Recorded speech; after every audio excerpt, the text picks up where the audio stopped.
ਜਿਹ ਸਤਿਗੁਰ ਸਿਮਰੰਥ ਰਿੱਧ ਸਿਧ ਨਵ ਨਿਧ ਪਾਵੈ। ਸੋਈ ਰਾਮਦਾਸ ਗੁਰ ਬਲ ਭਾਣ ਮਿਲ ਸੰਗਤ ਧਨ ਧਨ ਕਰੋ।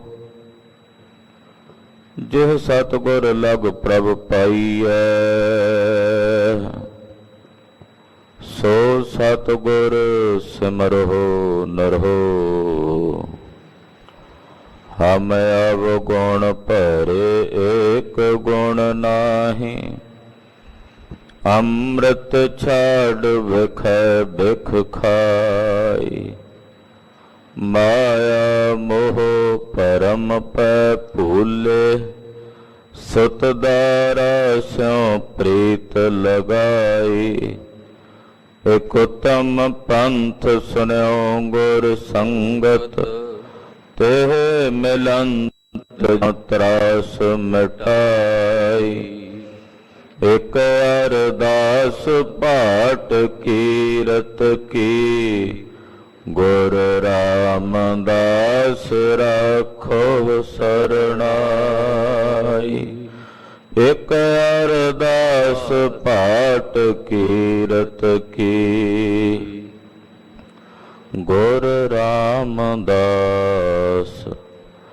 ਰਾਖੋ ਸਰਣਾਈ। ਸੋ ਕਹੋ ਟਲ ਗੁਰ ਸੇਵੀਐ ਅਹਨਸ ਸਹਿਜ ਸੁਭਾਏ। ਦਰਸ਼ਨ ਪਰਸੈ ਗੁਰੂ ਕੈ ਜਨਮ ਮਰਨ ਦੁਖ ਹੋਵੈ ਸਿਫਤ ਖਸੰਮਿ। ਨੂਰ ਅਰਸਹੁ ਕੁਰਸਹੁ ਝਟੀਐ ਤੁਧ ਡਿਠੇ ਸੱਚੇ ਪਾਤਸ਼ਾਹ। ਮਲ ਜਨਮ ਜਨਮ ਦੀ ਕੱਟੀਐ ਸੱਜਣ ਸੱਚਾ ਪਾਤਸ਼ਾਹ। ਸਿਰ ਸਾਹਾਂਦੈ ਸਾਹੁ ਜਿਸ ਪਾਸ ਬੈਠਿਆ ਸੋਹੀਐ ਸਭਨਾ ਦਾ ਵੇਸਾ।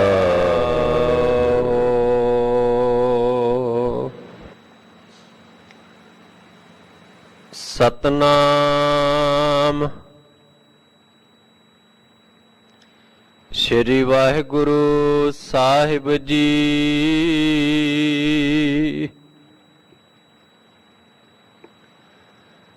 ਮਾਰੂ ਮਹੱਲਾ ਚੌਥਾ।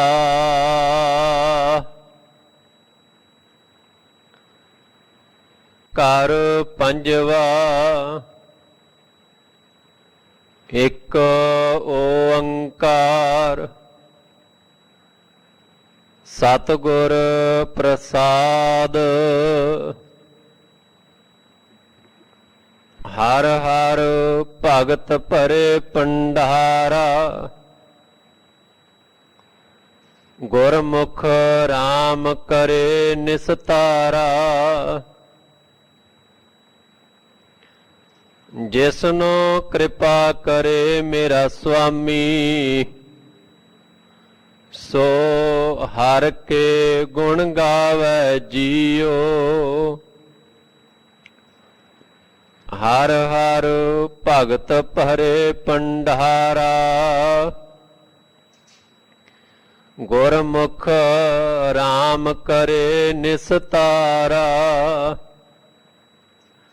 ਜਿਸਨੋ ਕਿਰਪਾ ਕਰੇ ਮੇਰਾ ਸੁਆਮੀ ਸੋ ਹਰ ਕੇ ਗੁਣ ਗਾਵੈ ਜੀਓ। ਹਰ ਹਰ ਕਿਰਪਾ ਕਰੇ ਬਨਵਾਲੀ। ਹਰ ਹਿਰਦੈ ਸਦਾ ਸਦਾ ਸਮਾਲੀ। ਹਰ ਹਰ ਨਾਮ ਜਪੋ ਮੇਰੇ ਜੀਅੜੇ। ਜਪ ਹਰ ਹਰ ਨਾਮ ਛਡਾਵੈ ਜੀਓ। ਰਹਾਉ ਸੁਖ ਸਾਗਰ ਅੰਮ੍ਰਿਤ ਹਰ ਨਾਉ। ਮੰਗਤ ਜਨ ਜਾਚੈ ਹਰ ਦੇਹੋ ਪਸਾਓ। ਹਰ ਸਤ ਸਤ ਸਦਾ ਹਰ ਸਤ, ਹਰ ਸਤ ਮੇਰੇ ਮਨ ਭਾਵੈ ਜੀਓ।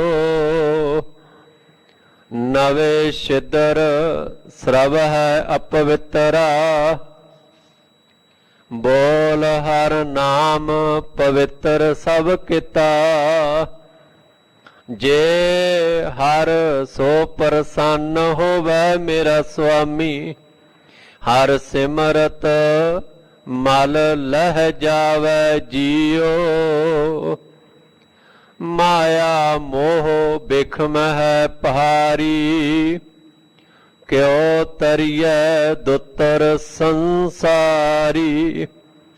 ਸਤਿਗੁਰ ਬੋਹਿਥ ਦੇ ਪ੍ਰਭ ਸਾਚਾ, ਜਪ ਹਰ ਹਰ ਪਾਰ ਲੰਘਾਵੈ ਜੀਓ।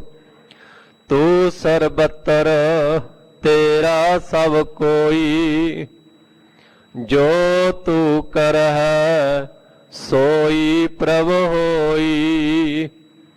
ਜਨ ਨਾਨਕ ਗੁਣ ਗਾਵੈ ਬੇਚਾਰਾ, ਹਰ ਭਾਵੈ ਹਰ ਥਾਏ ਪਾਵੈ ਜੀਓ।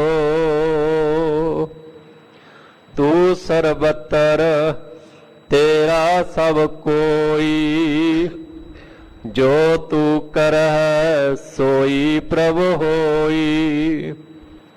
ਜਨ ਨਾਨਕ ਗੁਣ ਗਾਵੈ ਬੇਚਾਰਾ, ਹਰ ਭਾਵੈ ਹਰ ਥਾਏ ਪਾਵੈ ਜੀਓ। ਵਾਹਿਗੁਰੂ ਜੀ ਕਾ ਖਾਲਸਾ, ਵਾਹਿਗੁਰੂ ਜੀ ਕੀ ਫਤਿਹ। परम सम्मानयोग सत्कारयोग गुरु की साजी और नवाजी हुई गुरु का खास रूप गुरु खालसा साध संगत जीओ, वड्डियां भागां वाले हो। अमृत वेले तो साहिब नौवें पातशाह तिलक जंजू दे राखे, वैराग त्याग दी मूरत ਧੰਨ ਗੁਰੂ ਤੇਗ ਬਹਾਦਰ ਸਾਹਿਬ ਜੀ ਦੇ ਪਵਿੱਤਰ ਪਾਵਨ ਚਰਨ ਛੋਹ ਪ੍ਰਾਪਤ ਇਤਿਹਾਸਕ ਸਥਾਨ ਤੇ ਨਤਮਸਤਕ ਹੋ ਕੇ ਜਗਤ ਗੁਰੂ ਸੋਢੀ ਸੁਲਤਾਨ ਪਾਤਸ਼ਾਹ ਧੰਨ ਗੁਰੂ ਰਾਮਦਾਸ ਸਾਹਿਬ ਜੀ ਮਹਾਰਾਜ ਜੀ ਦਾ ਗੁਰਤਾ ਗੱਦੀ ਦਿਵਸ ਬਹੁਤ ਹੀ ਸ਼ਰਧਾ ਭਾਵਨਾ ਅਦਬ ਸਤਕਾਰ ਸਹਿਤ ਮਨਾਉਣਾ ਕਰ ਰਹੇ ਹੋ। श्री गोविंदवाल साहिब जगत गुरु श्री गुरु अमरदास तीसरे पातशाह निमाणिया दे मान सतगुरु तिन्हां दी सेवा विच श्री गुरु रामदास साहिब जी महाराज जी हाजिर होए। लगातार निरंतर एक रस 22 साल श्री गुरु अमरदास साहब जी की सेवा की। सतगुरां की सेवा करदियां करदियां गुरु रूप ही हो गए। श्री गुरु अमरदास साहिब और गुरु रामदास साहब विच कोई भेद नहीं रहा, एक मिक ही हो गए। क्योंकि जैसा सेवै तैसा होवै, जैसे दी सेवा करिए ओहो जा हो जाईदा है। सिखां विच चर्चा चलदी है कि गुरु अमरदास साहब जी महाराज जी दे वड्डे दमाद भाई रामा जी जो बीबी दानी दे घरों हन, वो भी बड़ी सेवा करते ने। ते श्री गुरु रामदास साहब जी भी बहुत सेवा करते हैं।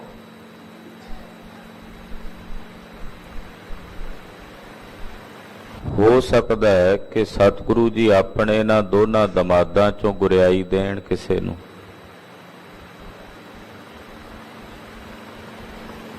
ਜਦੋਂ ਬੌਲੀ ਸਾਹਿਬ ਦੀ ਸੇਵਾ ਹੋ ਰਹੀ ਸੀ, ਕਾਰ ਸੇਵਾ, ਤਾਂ ਗੁਰੂ ਰਾਮਦਾਸ ਸਾਹਿਬ ਜੀ ਨੇ ਬਹੁਤ ਟਹਿਲ ਕੀਤੀ ਟੋਕਰੀ ਢੋਣ ਦੀ ਸੇਵਾ। ਜਿੰਨੀ ਸੰਗਤ ਸੇਵਾ ਕਰਨ ਆਉਂਦੀ ਸੀ, ਮਜ਼ਦੂਰ ਆਉਂਦੇ ਸੀ, ਕਾਰੀਗਰ ਆਉਂਦੇ ਸੀ,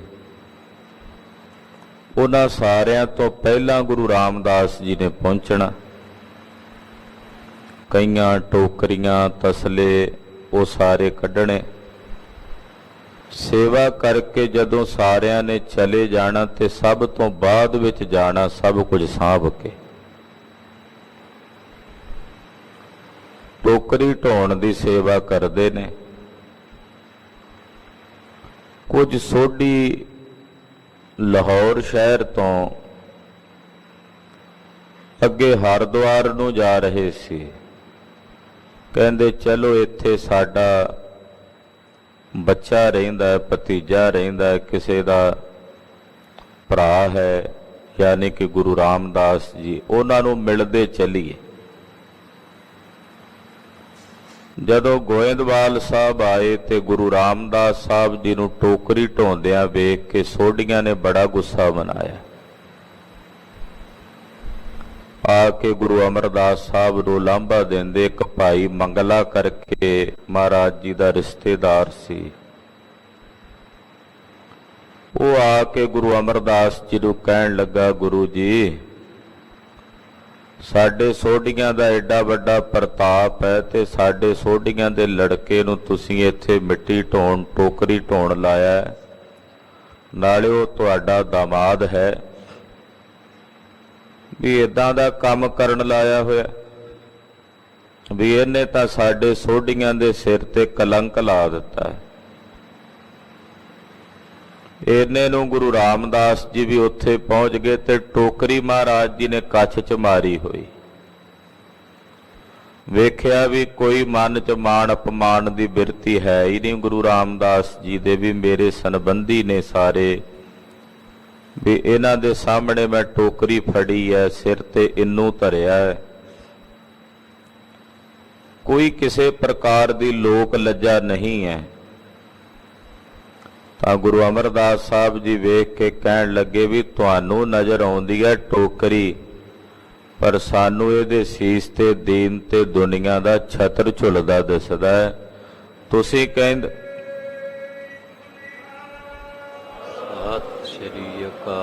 ਤੁਸੀਂ ਕਹਿੰਦੇ ਹੋ ਇਹ ਸੋਢੀਆਂ ਦੀ ਕੁੱਲ 'ਚ ਜਨਮ ਕੇ ਨੇ ਕਲੰਕ ਲਾਇਆ, ਨਹੀਂ, ਸੋਢੀਆਂ ਦੀ ਕੁੱਲ 'ਚ ਜਨਮ ਕੇ ਇਹਨਾਂ ਨੇ ਤੁਹਾਡੇ ਸੋਢੀਆਂ ਦੇ ਕਲੰਕ ਧੋ ਦਿੱਤੇ ਹਨ।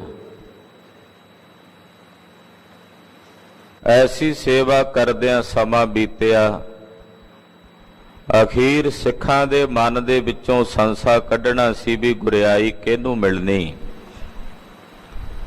ਧੰਨ ਗੁਰੂ ਅਮਰਦਾਸ ਸਾਹਿਬ ਜੀ ਨੇ ਭਾਈ ਰਾਮਾ ਜੀ ਨੂੰ ਆਖਿਆ ਕਿ ਥੜਾ ਬਣਾਓ, ਇੱਕ ਥੜੇ ਤੇ ਸਵੇਰੇ ਬੈਠਿਆ ਕਰਾਂਗੇ, ਦੂਜਾ ਥੜਾ ਬਣਾਉਣ ਵਾਸਤੇ ਗੁਰੂ ਰਾਮਦਾਸ ਜੀ ਨੂੰ ਕਿਹਾ ਕਿ ਤੁਸੀਂ ਇਸ ਜਗ੍ਹਾ ਤੇ ਥੜਾ ਬਣਾਓ, ਇੱਥੇ ਸ਼ਾਮ ਨੂੰ ਬੈਠਿਆ ਕਰਾਂਗੇ। ਭਾਈ ਰਾਮੇ ਨੇ ਥੜਾ ਬਣਾਇਆ, ਗੁਰੂ ਰਾਮਦਾਸ ਸਾਹਿਬ ਜੀ ਨੇ ਵੀ ਥੜਾ ਬਣਾ ਕੇ ਸ਼ਾਮ ਤੱਕ ਤਿਆਰ ਕਰ ਦਿੱਤਾ। ਜਦੋਂ ਗੁਰੂ ਅਮਰਦਾਸ ਸਾਹਿਬ ਜੀ ਹੱਥ 'ਚ ਖੂੰਡੀ ਫੜੀ ਸਹਿਜੇ ਸਹਿਜੇ ਵੇਖਣ ਆਏ, ਭਾਈ ਰਾਮੇ ਨੂੰ ਆਖਿਆ, ਰਾਮਿਆ ਥੜਾ ਸਹੀ ਨਹੀਂ ਬਣਿਆ, ਟੇਢਾ ਬਣਿਆ, ਇਹ ਢਾ ਕੇ ਦੁਬਾਰਾ ਬਣਾਓ। ਭਾਈ ਰਾਮੇ ਨੇ ਆਖਿਆ, ਮਹਾਰਾਜ ਥੜਾ ਤਾਂ ਉਦਾਂ ਹੀ ਬਣਿਆ ਜਿਵੇਂ ਤੁਸੀਂ ਕਿਹਾ ਸੀ, ਮੈਨੂੰ ਤਾਂ ਨਹੀਂ ਲੱਗਦਾ ਵੀ ਕਿਤੋਂ ਟੇਢਾ ਬਣਿਆ ਹੋਵੇ। ਮਹਾਰਾਜ ਜੀ ਕਹਿੰਦੇ ਨਹੀਂ, ਢਾ ਕੇ ਬਣਾ। ਖੈਰ ਭਾਈ ਰਾਮੇ ਨੇ ਥੜਾ ਢਾ ਦਿੱਤਾ। ਅਗਲੇ ਦਿਨ ਦੁਬਾਰਾ ਬਣਾਉਣ ਵਾਸਤੇ ਤਿਆਰ ਹੋਇਆ।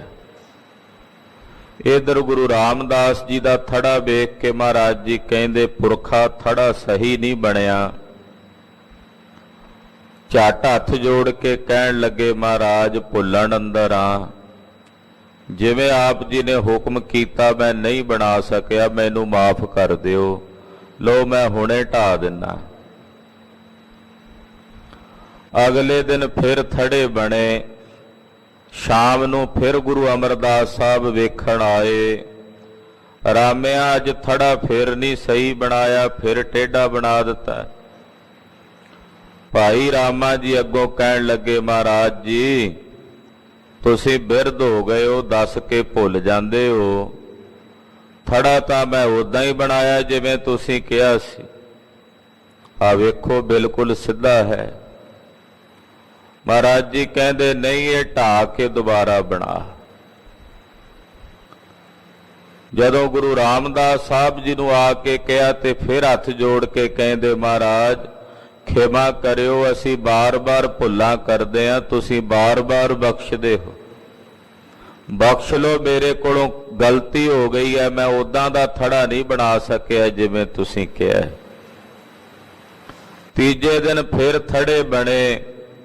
ਭਾਈ ਰਾਮੇ ਨੂੰ ਜਾ ਕੇ ਫਿਰ ਗੁਰੂ ਅਮਰਦਾਸ ਜੀ ਨੇ ਕਿਹਾ, ਪੁਰਖ ਰਾਮਿਆ ਥੜਾ ਨਹੀਂ ਜੇ ਸਹੀ ਬਣਿਆ। ਕਹਿਣ ਲੱਗਾ, ਨਹੀਂ ਮਹਾਰਾਜ ਇਹ ਸਹੀ ਬਣਿਆ, ਤੁਸੀਂ ਭੁੱਲ ਜਾਂਦੇ ਹੋ, ਅੱਜ ਨਹੀਂ ਮੈਂ ਢਾਣਾ। ਸਤਿਗੁਰੂ ਜੀ ਵਾਪਸ ਆ ਗਏ। ਗੁਰੂ ਰਾਮਦਾਸ ਜੀ ਨੂੰ ਆ ਕੇ ਆਖਿਆ, ਪੁਰਖਾ ਥੜਾ ਫਿਰ ਥੋੜਾ ਜਿਹਾ ਟੇਢਾ ਜਾਪਦਾ। ਗੁਰੂ ਰਾਮਦਾਸ ਜੀ ਨੇ ਗੁਰੂ ਅਮਰਦਾਸ ਸਾਹਿਬ ਦੇ ਚਰਨ ਘੁੱਟ ਕੇ ਫੜ ਲਏ। ਨੇਤਰਾਂ ਦੇ ਜਲ ਨਾਲ ਗੁਰਦੇਵ ਦੇ ਚਰਨ ਧੋਂਦੇ ਆਖਿਆ, ਮਹਾਰਾਜ ਬਖਸ਼ ਲਓ, ਅਸੀਂ ਬਾਰ-ਬਾਰ ਭੁੱਲਾਂ ਕਰਦੇ ਹਾਂ, ਤੁਸੀਂ ਬਖਸ਼ਣਹਾਰ ਹੋ, ਫੇਰ ਬਖਸ਼ ਲੈਂਦੇ ਹੋ। ਮੇਰੇ ਕੋਲੋਂ ਅੱਜ ਫੇਰ ਗਲਤੀ ਹੋ ਗਈ ਹੈ, ਮੈਂ ਉਦਾਂ ਦਾ ਥੜਾ ਨਹੀਂ ਬਣਾ ਸਕਿਆ ਜਿਵੇਂ ਆਪ ਜੀ ਕਹਿੰਦੇ ਹੋ, ਬਖਸ਼ ਲਓ। ਮਹਾਰਾਜ ਜੀ ਨੇ ਵੇਖਿਆ ਕਿ ਇਹ ਸਾਡੇ ਸੰਚੇ 'ਚ ਢਲ ਗਏ ਹਨ। ਉਹ ਥੜਾ ਮਹਾਰਾਜ ਜੀ ਨੇ ਆਖਿਆ ਇਸੇ ਤਰ੍ਹਾਂ ਹੀ ਰਵੇ। ਅੱਜ ਵੀ ਬੌਲੀ ਸਾਹਿਬ ਦੇ ਪਾਸ ਉਹ ਥੜਾ ਸੁਸ਼ੋਭਤ ਹੈ। ਸਤਿਗੁਰੂ ਗੁਰੂ ਰਾਮਦਾਸ ਸਾਹਿਬ ਜੀ ਸਾਰੀਆਂ ਪਰਖਾਂ ਚੋਂ ਖਰੇ ਉਤਰ ਗਏ। ਸਭ ਵਿਦ ਮਾਨਿਓ ਮਨ, ਤਬ ਹੀ ਭਇਓ ਪ੍ਰਸੰਨ। ਭੱਟਾਂ ਨੇ ਲਿਖਿਆ ਵੀ ਜਦੋਂ ਗੁਰੂ ਅਮਰਦਾਸ ਸਾਹਿਬ ਜੀ ਦਾ ਸਰਬ ਪ੍ਰਕਾਰ ਨਾਲ ਮਨ ਮੰਨ ਗਿਆ, ਪਤੀਜ ਗਿਆ, ਫਿਰ ਪ੍ਰਸੰਨ ਹੋਏ। ਫਿਰ ਰਾਜ ਜੋਗਤ ਤਖਤ ਦੀਨ ਗੁਰੂ ਰਾਮਦਾਸ ਕੋ। ਇਹ ਰਾਜ ਤੇ ਯੋਗ ਦਾ ਤਖਤ ਜਿਹੜਾ ਅੱਜ ਦਾ ਦਿਨ ਆਪਾਂ ਮਨਾ ਰਹੇ ਹਾਂ, ਗੁਰਤਾ ਗੱਦੀ ਦਿਵਸ, ਅੱਜ ਦੇ ਦਿਨ ਸ੍ਰੀ ਗੁਰੂ ਰਾਮਦਾਸ ਸਾਹਿਬ ਜੀ ਮਹਾਰਾਜ ਜੀ ਨੂੰ 5 ਪੈਸੇ ਸ਼੍ਰੀ ਫਲ ਰੱਖ ਕੇ 3 ਪਰਿਕਰਮਾ ਕਰਕੇ ਨਮਸਕਾਰ ਕਰਦੇ ਆਖਿਆ, ਗੁਰੂ ਨਾਨਕ ਦੀ ਗੱਦੀ ਦੇ ਚੌਥੇ ਮਾਲਕ ਸ੍ਰੀ ਗੁਰੂ ਰਾਮਦਾਸ ਸਾਹਿਬ ਹਨ।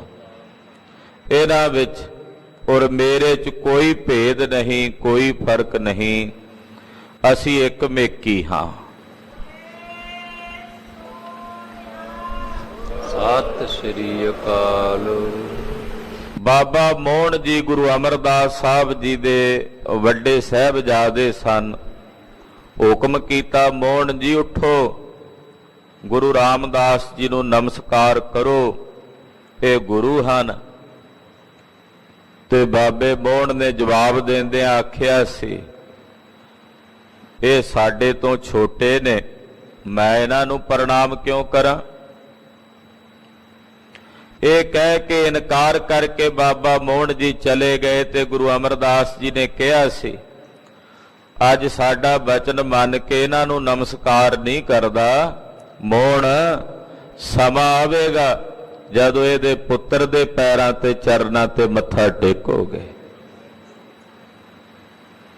ਆਰਾਮ ਕਲੀ ਰਾਗ ਦੇ ਸੱਦਾਂ 'ਚ ਬਾਬਾ ਸੁੰਦਰ ਜੀ ਨੇ ਗੁਰੂ ਰਾਮਦਾਸ ਸਾਹਿਬ ਜੀ ਦੀ ਗੁਰਿਆਈ ਦਾ ਜ਼ਿਕਰ ਕੀਤਾ ਹੈ। ਬਾਬੇ ਮੋਹਰੀ ਨੂੰ ਆਖਿਆ ਗੁਰੂ ਅਮਰਦਾਸ ਸਾਹਿਬ ਨੇ, ਮੋਹਰੀ ਤੇਰਾ ਨਾਮ ਮੋਹਰੀ ਹੈ, ਸੰਗਤ ਦਾ ਮੋਹਰੀ ਬਣ, ਤੇ ਤੂੰ ਸਾਡਾ ਬਚਨ ਮੰਨ ਕੇ ਸੰਗਤ ਦੇ ਮੂਹਰੇ ਲੱਗ ਕੇ ਗੁਰੂ ਰਾਮਦਾਸ ਜੀ ਨੂੰ ਨਮਸਕਾਰ ਕਰ। ਤੇ ਬਾਬੇ ਮੋਹਰੀ ਨੇ ਆਖਿਆ, ਮਹਾਰਾਜ ਸਤ ਬਚਨ। ਸਾਰੇ ਸੰਗਤ ਦੇ ਮੋਹਰੀ ਬਣ ਕੇ ਬਾਬਾ ਮੋਹਰੀ ਜੀ ਨੇ ਧੰਨ ਗੁਰੂ ਰਾਮਦਾਸ ਸਾਹਿਬ ਦੇ ਚਰਨਾਂ ਤੇ ਪ੍ਰਣਾਮ ਕੀਤੀ, ਨਮਸਕਾਰ ਕੀਤੀ। ਮੋਹਰੀ ਪੁੱਤ ਸਨਮੁਖ ਹੋਆ, ਸਨਮੁਖ ਹੋ ਗਏ। ਪਿੱਛੋਂ ਸਾਰੀ ਸੰਗਤ ਨੇ ਗੁਰੂ ਰਾਮਦਾਸ ਸਾਹਿਬ ਜੀ ਨੂੰ ਨਮਸਕਾਰ ਕੀਤੀ। ਗੁਰੂ ਆਗਿਆ ਨੂੰ ਪ੍ਰਾਪਤ ਕਰਕੇ ਗੁਰੂ ਰਾਮਦਾਸ ਸਾਹਿਬ ਜੀ ਨੇ ਸ੍ਰੀ ਅੰਮ੍ਰਿਤਸਰ ਸਾਹਿਬ ਨਗਰ ਵਸਾਇਆ ਸੀ। ਸਤਿਗੁਰੂ ਗੁਰੂ ਅਮਰਦਾਸ ਸਾਹਿਬ ਦੇ ਜੋਤੀ ਜੋਤ ਸਮਾਵਣ ਤੋਂ ਬਾਅਦ ਧੰਨ ਗੁਰੂ ਰਾਮਦਾਸ ਸਾਹਿਬ ਜੀ ਮਹਾਰਾਜ ਸ੍ਰੀ ਅੰਮ੍ਰਿਤਸਰ ਸਾਹਿਬ ਆਣ ਬਿਰਾਜੇ ਔਰ ਸ੍ਰੀ ਅੰਮ੍ਰਿਤਸਰ ਸਾਹਿਬ ਆਣ ਕੇ ਸੰਗਤਾਂ ਨੂੰ ਆਪਣੇ ਦਰਸ਼ਨ ਦਿਦਾਰੇ ਬਖਸ਼ ਕੇ ਕਰਤਾਰਥ ਕੀਤਾ। ਬੈਠਾ ਸੋਢੀ ਪਾਤਸ਼ਾਹ ਰਾਮਦਾਸ ਸਤਿਗੁਰੂ ਕਹਾਵੈ। ਸਤਿਗੁਰੂ ਗੁਰੂ ਰਾਮਦਾਸ ਸਾਹਿਬ ਸੋਢੀ ਸੁਲਤਾਨ ਹੋ ਕੇ ਸੰਸਾਰ ਵਿੱਚ ਪ੍ਰਗਟ ਹੋਏ। ਸਤਿਗੁਰੂ ਗੁਰੂ ਰਾਮਦਾਸ ਸਾਹਿਬ ਜੀ ਦੀ ਸਿਫਤ ਕਰਦਿਆਂ ਭਾਈ ਸੱਤੇ ਤੇ ਬਲਵੰਡ ਨੇ ਸਿਫਤ ਕਰਦਿਆਂ ਕਿਹਾ ਹੈ, ਧੰਨ ਧੰਨ ਰਾਮਦਾਸ ਗੁਰ ਜਿਨ ਸਿਰਿਆ ਤਿਨੈ ਸਵਾਰਿਆ, ਪੂਰੀ ਹੋਈ ਕਰਾਮਾਤ ਆਪ ਸਿਰਜਣਹਾਰੈ ਧਾਰਿਆ, ਸਿੱਖੀ ਅਤੈ ਸੰਗਤੀ ਪਾਰ ਬ੍ਰਹਮ ਕਰ ਨਮਸਕਾਰਿਆ, ਅਟਲ ਅਥਾਹੋ ਅਤੋਲ ਤੂੰ ਤੇਰਾ ਅੰਤ ਨਾ ਪਾਰਾ ਵਾਰਿਆ, ਜਿਨੀ ਤੂੰ ਸੇਵਿਆ ਭਾਉ ਕਰ ਸੇ ਤੁਧ ਪਾਰ ਉਤਾਰਿਆ। ਐਸੇ ਦੀਨ ਦਿਆਲ ਸਤਿਗੁਰੂ ਸ੍ਰੀ ਗੁਰੂ ਰਾਮਦਾਸ ਸਾਹਿਬ ਸੱਚੇ ਪਾਤਸ਼ਾਹ ਗਰੀਬ ਨਵਾਜ ਜੀ ਦੇ ਪਾਵਨ ਪਵਿੱਤਰ ਗੁਰਤਾ ਗੱਦੀ ਦਿਵਸ ਦੀਆਂ ਸਮੂਹ ਗੁਰੂ ਕੀਆਂ ਸਾਜੀਆਂ ਨਵਾਜੀਆਂ ਸੰਗਤਾਂ ਨੂੰ ਲੱਖ ਲੱਖ ਵਧਾਈਆਂ ਹੋਵਣ। ਧੰਨ ਧੰਨ ਰਾਮਦਾਸ ਗੁਰ, ਧੰਨ ਧੰਨ ਰਾਮਦਾਸ ਗੁਰ, ਧੰਨ ਧੰਨ ਰਾਮਦਾਸ ਗੁਰ, ਧੰਨ ਧੰਨ ਰਾਮਦਾਸ ਗੁਰ, ਧੰਨ ਧੰਨ ਰਾਮਦਾਸ ਗੁਰ, ਧੰਨ ਧੰਨ ਰਾਮਦਾਸ ਗੁਰ, ਧੰਨ ਧੰਨ ਰਾਮਦਾਸ ਗੁਰ, ਧੰਨ ਧੰਨ ਰਾਮਦਾਸ ਗੁਰ, ਜਿਨ ਸਿਰਿਆ ਤਿਨ ਸਵਾਰਿਆ, ਜਿਨ ਸਿਰਿਆ ਤਿਨ ਸਵਾਰਿਆ, ਜਿਨ ਸਿਰਿਆ ਤਿਨ ਸਵਾਰਿਆ, ਜਿਨ ਸਿਰਿਆ ਤਿਨ ਸਵਾਰਿਆ, ਜਿਨ ਸਿਰਿਆ ਤਿਨ ਸਵਾਰਿਆ, ਜਿਨ ਸਿਰਿਆ ਤਿਨ ਸਵਾਰਿਆ, ਜਿਨ ਸਿਰਿਆ ਤਿਨ ਸਵਾਰਿਆ, ਜਿਨ ਸਿਰਿਆ ਤਿਨ ਸਵਾਰਿਆ। ਧੰਨ ਗੁਰੂ ਰਾਮਦਾਸ ਸਾਹਿਬ ਸੱਚੇ ਪਾਤਸ਼ਾਹ ਜੀਓ ਮਹਾਰਾਜ, ਸਾਡੀ ਸਾਰਿਆਂ ਦੀ ਹਾਜ਼ਰੀ ਆਪਣੇ ਚਰਨਾਂ 'ਚ ਲਾ ਕੇ ਸਾਡਾ ਲੋਕ ਸੁਖੀਆ ਪਰਲੋਕ ਸੁਹੇਲਾ ਬਣਾਓ। ਅੰਮ੍ਰਿਤ ਵੇਲੇ ਚੌਥੇ ਪਾਤਸ਼ਾਹ ਜੀ ਨੇ ਤੁੱਠ ਕੇ ਕਿਰਪਾ ਦੇ ਘਰ ਵਿੱਚ ਆ ਕੇ, ਸਾਹਿਬਾਂ ਦਾ ਗੁਰਿਆਈ ਪੁਰਬ ਹੈ ਔਰ ਅੱਜ ਦੇ ਦਿਨ ਸਤਿਗੁਰੂ ਗੁਰੂ ਰਾਮਦਾਸ ਜੀ ਨੇ ਸਾਡੇ ਤੇ ਕਿਰਪਾ ਕਰਕੇ ਹੁਕਮਨਾਮੇ ਦੀ ਦਾਤ ਬਖਸ਼ੀ ਹੈ। ਇਹ ਗੁਰ ਤੁੱਠਾ ਹਰ ਉਪਦੇਸਿਆ, ਹਰ ਭੇਟਿਆ ਰਾਓ ਨਸੰਗ। ਸਤਿਗੁਰੂ ਜੀ ਜਦੋਂ ਤੁੱਠਦੇ ਨੇ, ਕਿਰਪਾ ਦੇ ਘਰ ਵਿੱਚ ਆਉਂਦੇ ਨੇ, ਫਿਰ ਸਤਿਗੁਰੂ ਜੀ ਉਪਦੇਸ਼ ਬਖਸ਼ਦੇ ਨੇ। ਅੱਜ ਗੁਰੂ ਰਾਮਦਾਸ ਸਾਹਿਬ ਜੀ ਸਾਡੇ ਤੇ ਤੁੱਠੇ ਹਨ, ਕਿਰਪਾ ਦੇ ਘਰ ਵਿੱਚ ਆਏ ਨੇ, ਰਹਿਮਤਾਂ ਦੇ ਘਰ ਵਿੱਚ ਆਏ ਹਨ। ਅੱਜ ਦਾ ਪਾਵਨ ਸ਼ਬਦ ਮੁਖ ਵਾਕ ਸਤਿਗੁਰੂ ਜੀ ਬਖਸ਼ਿਸ਼ ਕਰ ਰਹੇ ਨੇ। ਰਾਗ ਮਾਰੂ ਵਿੱਚ ਸਰਵਣ ਕਰਨ ਤੋਂ ਪਹਿਲਾਂ ਗੁਰੂ ਚਰਨਾਂ ਵਿੱਚ ਆਪਣੀਆਂ ਹਾਜ਼ਰੀਆਂ ਲਵਾਉਂਦਿਆਂ ਰਸਨਾ ਨੂੰ ਪਵਿੱਤਰ ਕਰਦਿਆਂ ਆਖੋ ਜੀ ਸਤਨਾਮ ਸ੍ਰੀ ਵਾਹਿਗੁਰੂ ਸਾਹਿਬ ਜੀ, ਸਤਨਾਮ ਸ੍ਰੀ ਵਾਹਿਗੁਰੂ ਸਾਹਿਬ ਜੀ। ਮਾਰੂ ਮਹੱਲਾ ਚੌਥਾ ਘਰ ਪੰਜਵਾ। ਇਕ ਓੰਕਾਰ ਸਤਿਗੁਰ ਪ੍ਰਸਾਦ। ਰਾਗ ਮਾਰੂ ਹੈ। ਚੌਥੇ ਪਾਤਸ਼ਾਹ ਧੰਨ ਗੁਰੂ ਰਾਮਦਾਸ ਸਾਹਿਬ ਜੀ ਰਾਗ ਮਾਰੂ ਵਿੱਚ ਇਹ ਪਾਵਨ ਸ਼ਬਦ ਉਚਾਰਨ ਕਰ ਰਹੇ ਨੇ। ਮਾਰੂ ਰਾਗ ਜੰਗ ਦਾ ਰਾਗ ਹੈ। ਜਦੋਂ ਰਣ ਭੂਮੀ ਵਿੱਚ ਸੂਰਮੇ ਆਪੋ ਵਿੱਚ ਭਿੜਦੇ ਨੇ ਤਾਂ ਫਿਰ ਉਦੋਂ ਮਾਰੂ ਵੱਜਦਾ, ਮਾਰੂ ਰਾਗ ਵੱਜਦਾ। ਮਾਰੂ ਵੱਜਿਆ। ਕਲਗੀਧਰ ਸਵਾਮੀ ਜੀ ਨੇ ਚੰਡੀ ਦੀ ਵਾਰ 'ਚ ਬਚਨ ਲਿਖੇ ਨੇ, ਮਾਰੂ ਵੱਜਿਆ, ਮਾਰੂ ਰਾਗ ਵੱਜਦਾ ਉਦੋਂ। ਚੌਥੇ ਪਾਤਸ਼ਾਹ ਇਹ ਸ਼ਬਦ ਉਚਾਰਦੇ ਨੇ, ਮੰਗਲਾਚਰਨ ਕਰਦੇ ਨੇ। ਵਾਹਿਗੁਰੂ ਇੱਕ ਹੈ, ਅਦੁੱਤੀ ਹੈ, ਉਹ ਓੰਕਾਰ ਜੋ ਸਾਰਿਆਂ ਵਿੱਚ ਵਿਆਪਕ ਤੇ ਸਰਬ ਦਾ ਪ੍ਰਕਾਸ਼ਕ ਹੈ। ਸਤਿਗੁਰਾਂ ਦੀ ਕਿਰਪਾ ਦੁਆਰਾ ਉਹਦੀ ਪ੍ਰਾਪਤੀ ਹੁੰਦੀ ਹੈ। ਔਰ ਪੰਜਵੇਂ ਘਰ ਸੁਰਤਾਲ ਵਿੱਚ ਇਸ ਪਵਿੱਤਰ ਸ਼ਬਦ ਨੂੰ ਗਾਇਨ ਕਰਨ ਦਾ ਹੁਕਮ ਹੈ। ਹਰ ਹਰ ਭਗਤ ਭਰੇ ਭੰਡਾਰਾ। ਇਹ ਭਾਈ ਜਿਹੜਾ ਉਹ ਹਰੀ ਹਰ ਇੱਕ ਵਿੱਚ ਆਇਆ ਹੋਇਆ, ਹਰ ਜਿਹੜਾ ਹਰ ਇੱਕ ਵਿੱਚ ਹੀ ਹੈ, ਸਭ ਵਿੱਚ ਉਹਦੀ ਜੋਤ ਹੈ। ਕਣ ਕਣ ਵਿੱਚ, ਜ਼ਰਰੇ ਜ਼ਰਰੇ ਵਿੱਚ ਉਹ ਵਿਆਪਕ ਹੈ। ਕਹਿੰਦੇ ਜੀ ਉਹ ਜ਼ਰਰੇ ਜ਼ਰਰੇ ਵਿੱਚ, ਕਣ ਕਣ ਵਿੱਚ ਵਿਆਪਕ ਹੈ, ਤਾਂ ਉਸ ਕਣ ਕਣ ਵਿੱਚ ਵਿਆਪਕ ਪ੍ਰਭੂ ਦੀ ਕਿਸੇ ਇੱਕ ਜਗ੍ਹਾ ਤੇ ਉਪਸਥਿਤੀ ਜਾਣ ਕੇ ਕਿਵੇਂ ਉਹਦੀ ਪੂਜਾ ਕਰੀਏ? ਕੀ ਇਹ ਉਹਦੀ ਤੋਹੀਨ ਨਹੀਂ? ਕਿ ਕਿਵੇਂ ਉਹਨੂੰ ਇੱਕ ਜਗ੍ਹਾ ਤੇ ਉਪਸਥਿਤ ਜਾਣ ਕੇ ਉਹਦੀ ਪੂਜਾ ਕਰਨ ਦੀ ਫਿਰ ਕੀ ਲੋੜ ਹੈ, ਜੇ ਉਹ ਕਣ ਕਣ ਵਿੱਚ ਹੀ ਵਿਆਪਕ ਹੈ। ਦੋ ਵਿਚਾਰਧਾਰਾਵਾਂ ਉਹ ਵਹਿੰਦੀਆਂ ਨੇ, ਚੱਲਦੀਆਂ ਨੇ। ਪਰਮਾਤਮਾ ਸਰਬ ਥਾਈ ਹੈ, ਵਿਆਪਕ ਹੈ। ਉਹਦੀ ਆਰਾਧਨਾ, ਉਹਦੀ ਪੂਜਾ ਕਿਸੇ ਇੱਕ ਜਗ੍ਹਾ ਤੇ ਕਿਵੇਂ ਕਰੀਏ? ਜੇ ਕੋਈ ਇਹ ਸਵਾਲ ਕਰੇ ਤਾਂ ਫਿਰ ਜਿਹੜਾ ਆਰਾਧਨ ਵਾਲਾ ਹੈ, ਪੂਜਣ ਵਾਲਾ ਹੈ ਪਰਮਾਤਮਾ, ਤਾਂ ਉਹਦੇ ਵਿੱਚ ਵੀ ਹੈ, ਤੁਹਾਡੇ ਵਿੱਚ ਵੀ ਤਾਂ ਬ੍ਰਹਮ ਦੀ ਅੰਸ਼ ਹੈ। ਹੁਣ ਬ੍ਰਹਮ ਬ੍ਰਹਮ ਨੂੰ ਕਿਵੇਂ ਪੂਜੇ? ਬ੍ਰਹਮ ਬ੍ਰਹਮ ਨੂੰ ਕਿਵੇਂ ਆਰਾਧੇ ਜੇ ਹੈ ਹੀ ਬ੍ਰਹਮ? ਜੇ ਉਹ ਬ੍ਰਹਮ ਸਰਬ ਥਾਈ ਹੈ, ਸਰਬ ਵਿੱਚ ਵਿਆਪਕ ਹੈ, ਫਿਰ ਬ੍ਰਹਮ ਨੂੰ ਬ੍ਰਹਮ ਦੀ ਆਰਾਧਨਾ ਦੀ ਕੀ ਲੋੜ ਹੈ? ਗਿਆਨ ਦਾ ਮਾਰਗ ਹੈ, ਇਹਨੂੰ ਗਿਆਨ ਦਾ ਮਾਰਗ ਕਹਿੰਦੇ ਆ।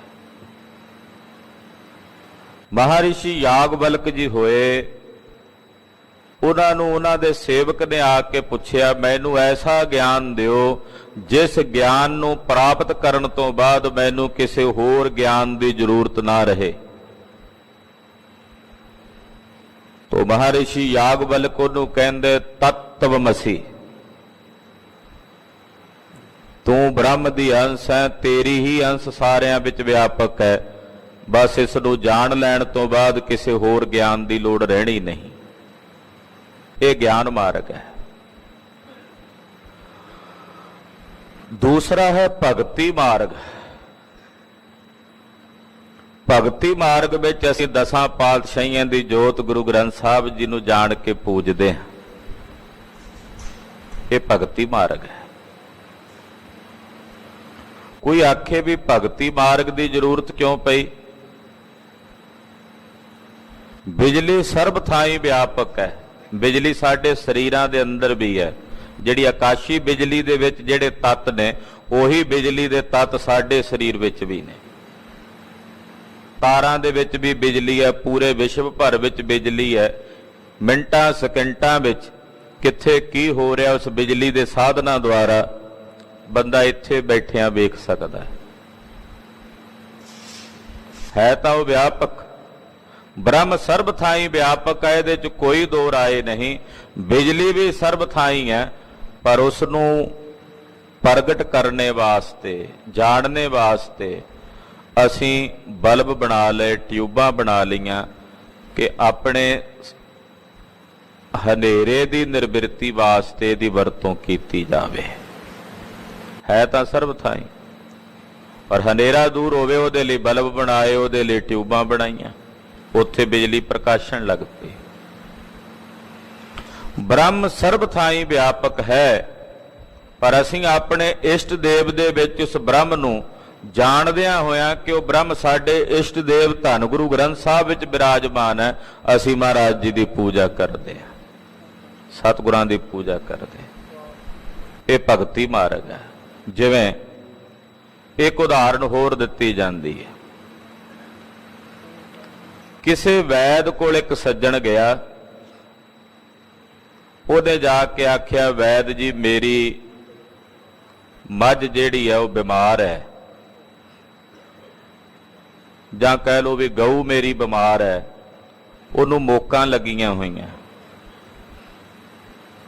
ਵੈਦ ਨੇ ਆਖਿਆ ਵੀ ਇਦਾਂ ਕਰ, 20 ਕਾਲੀ ਮਿਰਚਾਂ ਲੈ ਲਈ, ਉਹ 20 ਕਾਲੀਆਂ ਮਿਰਚਾਂ ਤੂੰ ਮੱਖਣ ਵਿੱਚ ਮਿਲਾ ਕੇ ਤੇ ਆਪਣੀ ਗਊ ਨੂੰ ਦੇ ਦੀ, ਉਹਦੀਆਂ ਮੋਕਾਂ ਠੀਕ ਹੋ ਜਾਣਗੀਆਂ। 2-4 ਦਿਨ ਇਹ ਕੰਮ ਕਰ, 2-3 ਦਿਨਾਂ ਚ ਰਾਜੀ ਹੋ ਜਾਏਗੀ। ਉਹ ਸੱਜਣ ਘਰ ਆਇਆ ਤੇ ਘਰ ਆ ਕੇ ਸੋਚਣ ਲੱਗਾ ਵੀ ਗਊ ਨੂੰ ਮੱਖਣ ਦੇਣ ਦੀ ਕੀ ਲੋੜ ਹੈ, ਮੱਖਣ ਤਾਂ ਇਹਦੇ ਕਣ-ਕਣ ਵਿੱਚ ਹੈ, ਇਹਦੇ ਦੁੱਧ ਤੋਂ ਤਾਂ ਮੱਖਣ ਬਣਦਾ, ਦੁੱਧ ਤਾਂ ਪਹਿਲਾਂ ਹੀ ਇਹਦੇ ਅੰਦਰ ਹੈ ਤੇ ਦੁੱਧ ਵਿੱਚ ਮੱਖਣ ਵੀ ਹੁੰਦਾ, ਬਾਹਰੋਂ ਮੱਖਣ ਦੇਣ ਦੀ ਕੀ ਲੋੜ ਹੈ। ਵੀ ਕਾਲੀਆਂ ਮਿਰਚਾਂ ਜ਼ਰੂਰ ਇਹਦੇ ਅੰਦਰ ਨਹੀਂ ਹਨ, ਉਹ ਜ਼ਰੂਰ ਦੇ ਦਿੰਨੇ ਆ। ਵੀ ਮੱਖਣ ਤਾਂ ਇਹਦੇ ਕਣ-ਕਣ ਵਿੱਚ ਹੈ, ਵੀ ਕਿੱਥੇ ਪਹਿਲਾਂ ਇਹਦਾ ਦੁੱਧ ਕੱਢਾਂਗੇ, ਫਿਰ ਉਹਨੂੰ ਜਮਾਵਾਂਗੇ, ਫਿਰ ਉਹਦਾ ਰਿੜਕ ਕੇ ਮੱਖਣ ਕੱਢਾਂਗੇ, ਇੰਨੀ ਮਿਹਨਤ ਕਰਨ ਦੀ ਕੀ ਲੋੜ ਹੈ। ਮੱਖਣ ਤਾਂ ਇਸ ਗਊ ਦੇ ਕਣ-ਕਣ ਵਿੱਚ ਪਹਿਲਾਂ ਹੀ ਆ, ਇਹਦੇ ਅੰਦਰੋਂ ਹੀ ਦੁੱਧ ਆਉਣਾ, ਉਹ ਤਾਂ ਇਹਦੇ ਅੰਦਰ ਹੀ ਆ। ਕਾਲੀਆਂ ਮਿਰਚਾਂ ਭੇਜਾਂਗੇ ਬਾਹਰੋਂ ਇਹਦੇ ਮੁਖ ਰਾਹੀਂ, ਉਹ ਸਾਰੇ ਮੱਖਣ ਵਿੱਚ ਆਪੇ ਮਿਲ ਜਾਣਗੀਆਂ, ਆਪੇ ਠੀਕ ਹੋ ਜੂਗੀ। ਇਹਨੇ ਮੱਖਣ ਨਹੀਂ ਦਿੱਤਾ, ਕੱਲੀਆਂ ਕਾਲੀਆਂ ਮਿਰਚਾਂ ਉਸ ਗਊ ਨੂੰ ਖਵਾ ਦਿੱਤੀਆਂ। 1 ਦਿਨ 2 ਦਿਨ 3 ਦਿਨ ਖਵਾਈਆਂ, ਗਰਮੀ ਹੋਰ ਜ਼ਿਆਦਾ ਗਊ ਅੰਦਰ ਵੱਧ ਗਈ, ਉਹਦੀ ਹਾਲਤ ਹੋਰ ਜ਼ਿਆਦਾ ਖਸਤਾ ਹੋ ਗਈ, ਵਿਚਲਿਤ ਹੋ ਗਈ, ਉਹ ਤਾਂ ਡਿੱਗ ਪਈ। ਤੀਜੇ ਦਿਨ ਵੈਦ ਕੋਲ ਫਿਰ ਆਇਆ, ਕਹਿਣ ਲੱਗਾ, ਵੈਦ ਜੀ ਤੁਹਾਡਾ ਇਲਾਜ ਦੱਸਿਆ ਮੈਂ ਕੀਤਾ, ਪਰ ਗਊ ਤਾਂ ਹੋਰ ਬਿਮਾਰ ਹੋ ਗਈ। ਵੈਦ ਕਹਿੰਦਾ ਇਹ ਕਿਵੇਂ ਹੋ ਸਕਦਾ। ਉਹਨੇ ਪੁੱਛਿਆ ਵੀ ਤੂੰ ਕਾਲੀਆਂ ਮਿਰਚਾਂ ਕਿਵੇਂ ਦਿੱਤੀਆਂ, ਕਹਿੰਦਾ ਸਿੱਧੀਆਂ ਦਿੱਤੀਆਂ। ਪੁੱਛਿਆ ਮੱਖਣ, ਕਹਿੰਦਾ ਮੱਖਣ ਤਾਂ ਉਹਦੇ ਅੰਦਰ ਪਹਿਲਾਂ ਹੀ ਕਣ-ਕਣ ਵਿੱਚ ਸੀਗਾ, ਹੋਰ ਬਾਹਰੋਂ ਮੱਖਣ ਦੇਣ ਦੀ ਕੀ ਲੋੜ ਸੀ, ਮੱਖਣ ਤਾਂ ਉਹਦੇ ਦੁੱਧ ਤੋਂ ਹੀ ਬਣਨਾ ਸੀ। ਕਾਹਨੂੰ ਦੁੱਧ ਚੋਂਦਾ, ਫਿਰ ਉਹਦਾ ਦਹੀਂ ਜਮਾ ਕੇ ਉਹਨੂੰ ਰਿੜਕਦਾ, ਇੰਨੀ ਮਿਹਨਤ ਕਰਨ ਦੀ ਲੋੜ ਕੀ ਸੀ।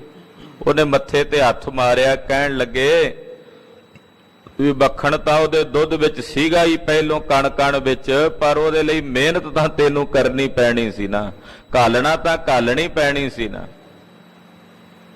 ਇਹ ਕਹਾਣੀ ਹੈ, ਉਦਾਹਰਣ ਜਿਹਨੂੰ ਆਪਾਂ ਕਹਿੰਦੇ ਆ। ਪਰਮਾਤਮਾ ਕਣ-ਕਣ ਵਿੱਚ ਵਿਆਪਕ ਹੈ, ਇਹਦੇ ਚ ਕੋਈ ਦੋ ਰਾਏ ਨਹੀਂ, ਪਰ ਉਸ ਬ੍ਰਹਮ ਨੇ ਵੇਖਿਆ ਵੀ ਮੈਂ ਕਣ-ਕਣ ਵਿੱਚ ਹਾਂ, ਪਰ ਜੀਵਾਂ ਦਾ ਭਲਾ ਕਿਵੇਂ ਕਰਾਂ।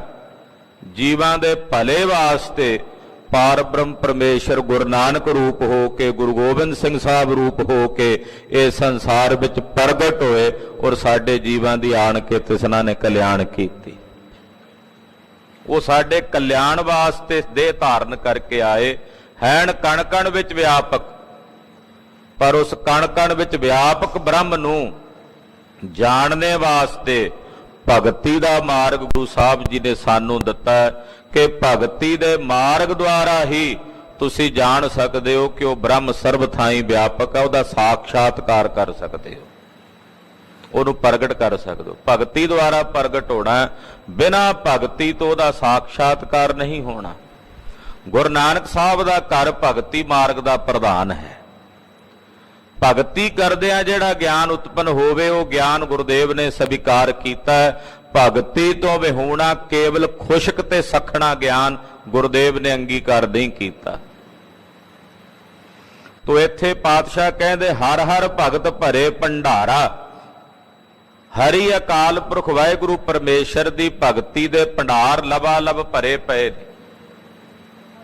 ਪਰਮੇਸ਼ਰ ਦੀ ਭਗਤੀ ਦੇ ਭੰਡਾਰ ਉਹ ਲਬਾ ਲਬ ਭਰੇ ਹੋਏ ਹਨ। ਗੁਰਮੁਖ RAM ਕਰੇ ਨਿਸਤਾਰਾ। ਜਿਹੜੇ ਗੁਰਮੁਖ ਨੇ ਗੁਰੂ ਵਾਲੇ ਹੋ ਗਏ, ਗੁਰੂ ਦੀ ਸ਼ਰਨ ਚ ਆ ਗਏ, ਗੁਰੂ ਦੀ ਪਨਾਹ ਵਿੱਚ ਆ ਗਏ, ਉਹਨਾਂ ਗੁਰਮੁਖਾਂ ਨੇ ਜਦੋਂ RAM ਦੇ ਨਾਮ ਦੀ ਆਰਾਧਨਾ ਕੀਤੀ ਤਾਂ ਉਸੇ RAM ਦੇ ਨਾਮ ਨੇ ਉਹਨਾਂ ਦਾ ਇਸ ਭਵ ਸਾਗਰ ਤੋਂ ਨਿਸਤਾਰਾ ਕਹੀਏ ਪਾਰ ਉਤਾਰਾ ਕੀਤਾ। ਉਸੇ RAM ਨੇ ਇਹਨਾਂ ਜੀਵਾਂ ਦਾ ਪਾਰ ਉਤਾਰਾ ਕੀਤਾ, ਇਹਨਾਂ ਜੀਵਾਂ ਦੀ ਕਲਿਆਣ ਕੀਤੀ। ਜਿਸਨੂੰ ਕਿਰਪਾ ਕਰੇ ਮੇਰਾ ਸੁਆਮੀ, ਸੋ ਹਰ ਕੇ ਗੁਣ ਗਾਵੇ ਜੀਓ। ਜਿਸ ਤੇ ਮੇਰਾ ਉਹ ਸੁਆਮੀ ਆਪਣੀ ਕਿਰਪਾ ਕਰਦਾ ਹੈ। ਜਿਸਨੂੰ ਕਿਰਪਾ ਕਰੇ ਮੇਰਾ ਸੁਆਮੀ, ਜਿਸ ਤੇ ਮੇਰੇ ਸੁਆਮੀ ਜੀ ਆਪਣੀ ਕਿਰਪਾ ਕਰਦੇ ਹਨ, ਸੋ ਹਰ ਕੇ ਗੁਣ ਗਾਵੇ ਜੀਓ। ਉਹੀ ਹਰੀ ਅਕਾਲ ਪੁਰਖ ਪਰਮੇਸ਼ਰ ਦੇ ਗੁਣਾਂ ਨੂੰ ਗਾਉਂਦਾ ਜਿਹਦੇ ਤੇ ਉਹਦੀ ਕਿਰਪਾ ਵਰਤੇ। ਤੁਸੀਂ ਜਿਤਨੀ ਵਾਰ ਆਪਣੀ ਰਸਨਾ ਤੋਂ ਵਾਹਿਗੁਰੂ ਕਹੋਗੇ ਤਾਂ ਇਹ ਸਮਝ ਲੈਣਾ ਕਿ ਜਿਤਨੀ ਵਾਰ ਵਾਹਿਗੁਰੂ ਕਹਿ ਰਹੇ ਹੋ ਉਤਨੀ ਵੇਰੀ ਪਰਮੇਸ਼ਰ ਨੇ ਕਿਰਪਾ ਕੀਤੀ ਹੈ ਤਾਂ ਵਾਹਿਗੁਰੂ ਕਹਿ ਰਹੇ ਹੋ। ਜੇ ਉਹਦੀ ਕਿਰਪਾ ਨਾ ਹੋਵੇ ਤਾਂ ਉਹਦਾ ਜਸ, ਉਹਦੀ ਸਿਫਤ, ਉਹਦਾ ਨਾਮ ਕਿਹਾ ਹੀ ਨਹੀਂ ਜਾ ਸਕਦਾ। ਉਹਦੀ ਕਿਰਪਾ ਵਰਤ ਰਹੀ ਹੈ ਤਾਂ ਰਸਨਾ ਤੋਂ ਵਾਹਿਗੁਰੂ ਕਿਹਾ ਜਾ ਰਿਹਾ ਹੈ। ਉਹਦੀ ਕਿਰਪਾ ਵਰਤ ਰਹੀ ਹੈ ਤਾਂ ਜਪਜੀ ਸਾਹਿਬ ਪੜ੍ਹਿਆ ਗਿਆ, ਤਾਂ ਜਾਪ ਸਾਹਿਬ ਪੜ੍ਹਿਆ ਗਿਆ, ਤਾਂ ਸਵਈਏ ਪੜ੍ਹੇ ਨੇ, ਤਾਂ ਚੌਪਈ ਆਨੰਦ ਸਾਹਿਬ ਪੜ੍ਹਿਆ, ਤਾਂ ਸੁਖਮਣੀ ਸਾਹਿਬ ਪੜ੍ਹਿਆ, ਤਾਂ ਗੁਰੂ ਸਾਹਿਬ ਦੇ ਦਰਸ਼ਨ ਕੀਤੇ ਨੇ ਜੇ ਉਹਦੀ ਕਿਰਪਾ ਵਰਤੀ ਹੈ। ਇਸ ਕਰਕੇ ਕਹਿ ਰਹੇ ਨੇ, ਹੇ ਮੇਰੇ ਸੁਆਮੀ, ਜਿਸ ਤੇ ਤੁਸੀਂ ਆਪਣੀ ਕਿਰਪਾ ਕਰਦੇ ਹੋ ਸੋਈ ਹਰੀ ਦੇ ਗੁਣਾਂ ਨੂੰ ਗਾਉਂਦਾ ਹੈ। ਸੋ ਹਰ ਕੇ ਗੁਣ ਗਾਵੇ, ਸੋ ਹਰ ਕੇ ਗੁਣ ਗਾਵੇ, ਸੋ ਹਰ ਕੇ ਗੁਣ ਗਾਵੇ, ਸੋ ਹਰ ਕੇ ਗੁਣ ਗਾਵੇ, ਸੋ ਹਰ ਕੇ ਗੁਣ ਗਾਵੇ, ਸੋ ਹਰ ਕੇ ਗੁਣ ਗਾਵੇ, ਸੋ ਹਰ ਕੇ ਗੁਣ ਗਾਵੇ, ਸੋ ਹਰ ਕੇ ਗੁਣ ਗਾਵੇ। ਉਹੀ ਹਰੀ ਦੇ ਗੁਣ ਗਾਉਂਦਾ, ਸੋ ਹਰ ਕੇ ਗੁਣ ਗਾਵੇ ਜੀਓ। ਹਾਂਜੀ।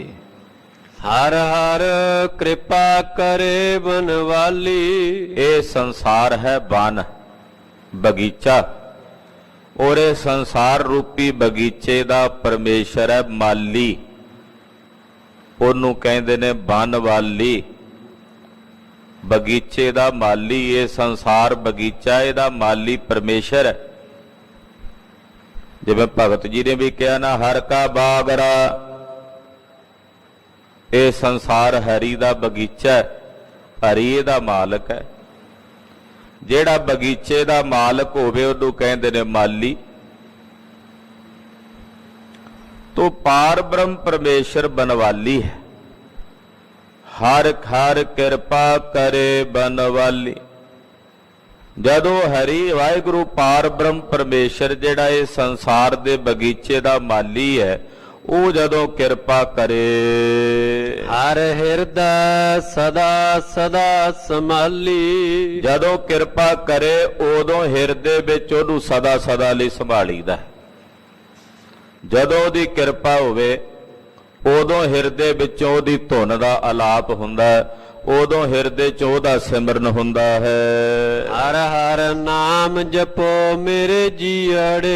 ਏ ਮੇਰੇ ਜੀਅੜੇ, ਹਾਲੇ ਵੀ ਵੇਲਾ, ਹਰੀ ਦਾ ਨਾਮ ਜਪੋ, ਹਰੀ ਦਾ ਨਾਮ ਧਿਆਵੋ, ਹਰੀ ਦੇ ਨਾਮ ਦੀ ਆਰਾਧਨਾ ਕਰੋ। ਹੇ ਮੇਰੇ ਜੀਅੜੇ, ਜਪ ਹਰ ਹਰ ਨਾਮ ਛਡਾਵੇ ਜੀਓ। ਜਦੋਂ ਹਰੀ ਦਾ ਨਾਮ ਜਪੇਗਾ ਮੇਰਿਆ ਮਨਾ, ਮੇਰੇ ਜੀਅੜਿਆ, ਉਹਦਾ ਨਾਮ ਹੀ ਤੈਨੂੰ ਜਮਾਂ ਤੋਂ ਛੁਡਾਵੇਗਾ, ਜਮਾਂ ਤੋਂ ਮੁਕਤ ਕਰੇਗਾ। ਜਪ ਹਰ ਹਰ ਨਾਮ ਛਡਾਵੇ ਜੀਓ। ਵਿਕਾਰਾਂ ਤੋਂ ਹਰੀ ਦਾ ਨਾਮ ਹੀ ਛਡਾਵੇਗਾ ਜਦੋਂ ਉਹਨੂੰ ਜਪੇਗਾ। ਹਰੀ ਦੇ ਨਾਮ ਦਾ ਜਪ ਸਾਰੇ ਵਿਕਾਰਾਂ ਤੋਂ ਮੁਕਤ ਕਰ ਦਿੰਦਾ ਹੈ।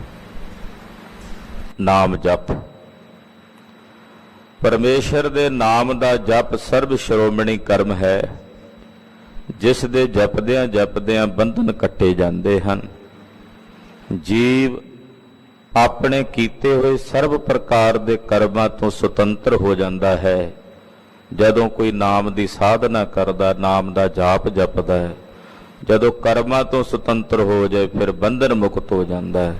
ਇਸ ਕਰਕੇ ਕਹਿ ਰਹੇ ਨੇ ਚੌਥੇ ਪਾਤਸ਼ਾਹ ਧੰਨ ਗੁਰੂ ਰਾਮਦਾਸ ਸਾਹਿਬ, ਹਰੀ ਦਾ ਨਾਮ ਸਰਬ ਪ੍ਰਕਾਰ ਦੇ ਬੰਧਨਾਂ ਤੋਂ ਛੁਡਾਉਣ ਵਾਲਾ ਹੈ।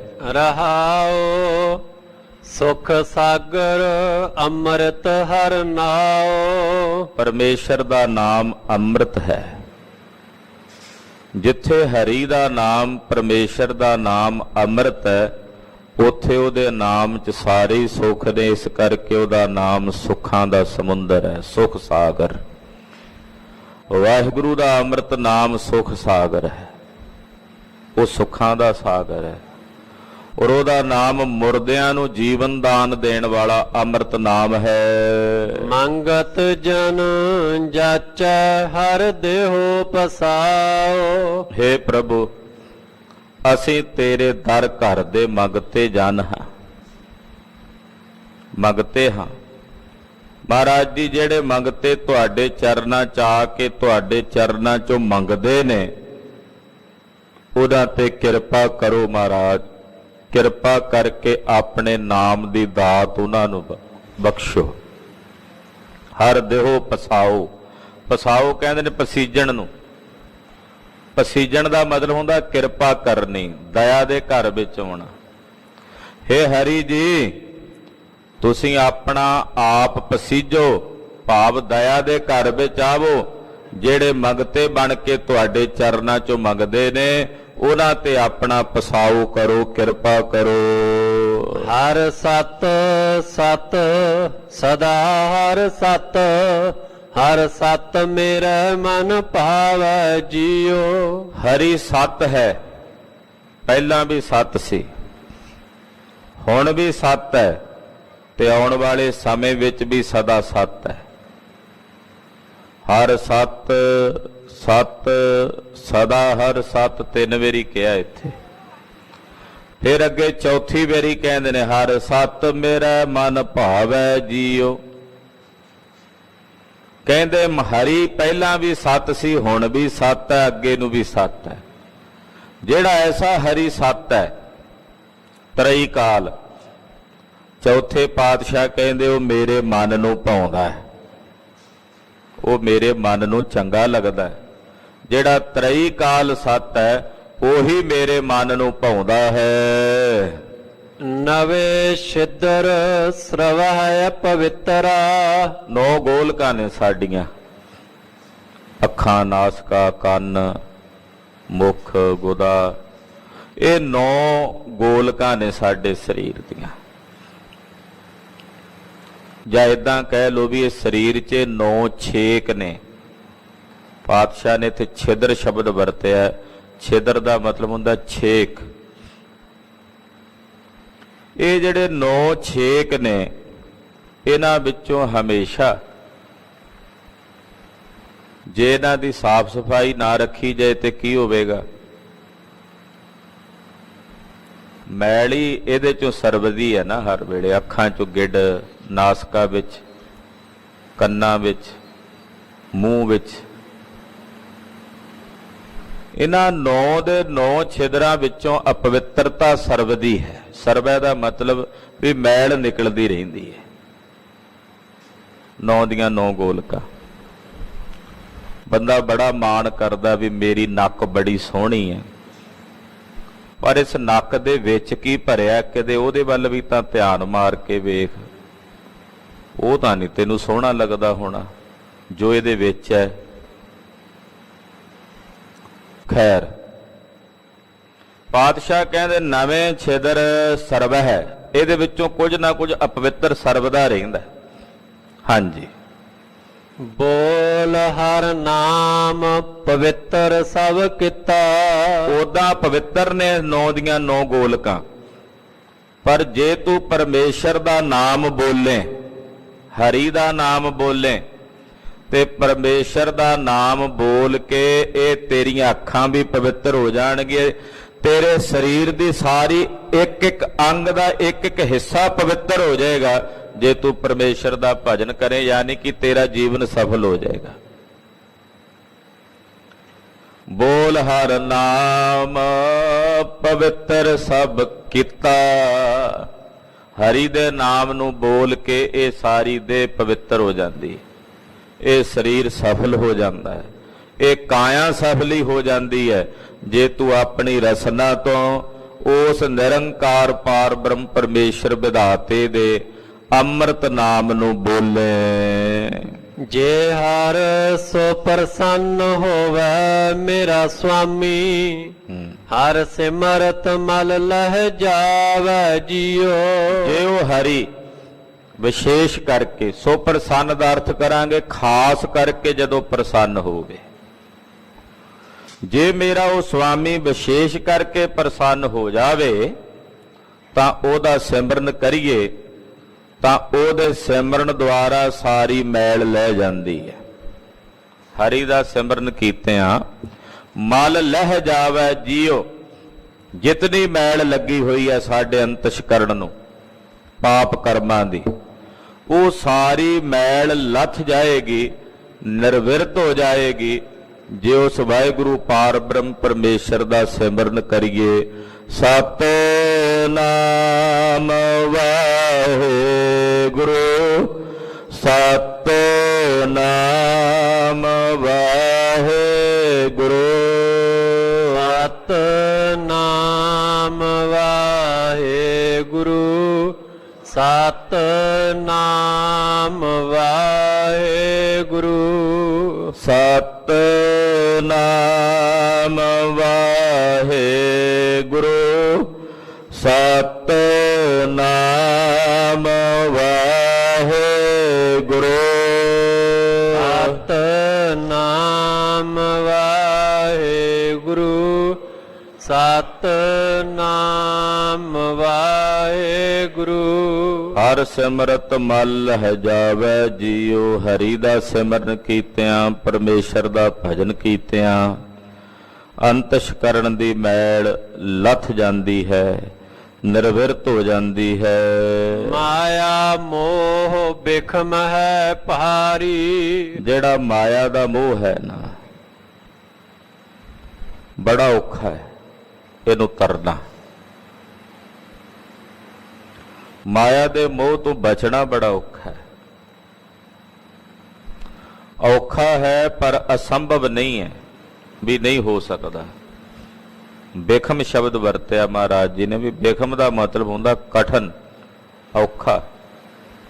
ਮਾਇਆ ਦਾ ਜਿਹੜਾ ਮੋਹ ਹੈ, ਮਮਤਾ ਹੈ, ਉਹ ਬੜੀ ਬੇਖਮ ਹੈ। ਉਹਨੂੰ ਛੱਡਣਾ, ਉਹਨੂੰ ਤਿਆਗਣਾ।